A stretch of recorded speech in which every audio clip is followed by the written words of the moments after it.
1,24,000 کم و بیش انبیاء و مرسلین کی ساری تبلیغات اور ساری کاوشوں کا مرکزی نقطہ ہے بتوں کو توڑنا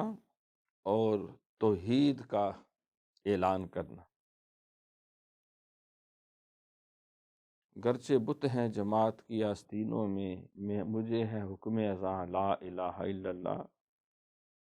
حضرت ابراہیم علیہ السلام، اس سے پہلے حضرت نوح علیہ السلام، جتنے انبیاء و مرسلین آئے وہ سارے بت شکن تھے،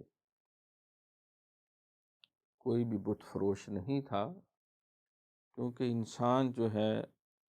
وہ بعض اوقات اپنی خواہشات اور مفادات کا اسیر ہو کر کوتاہ نظری کی وجہ سے وہ اللہ رب العالمین جو قادر مطلق ہے، وہ حاکم مطلق ہے، جو حقیقی معنوں میں کائنات کا خالق اور مالک ہے، سب عزتیں ذلتیں اسی کے ہاتھ میں ہیں، ہر خیر و بلائی اسی کے پاس ہے، زندگی موت اسی کے ہاتھ میں ہے، فعال لما یرید، جو وہ چاہتا ہے کر سکتا ہے، کر دیتا ہے، وَإِذَا قَضَىٰ أَمْرًا فَإِنَّمَا يَقُولُ لَهُ كُن فَيَكُونُ۔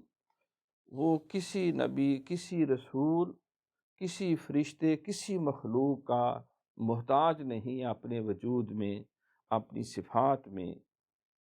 اپنے افعال میں، اپنی قدرتوں میں،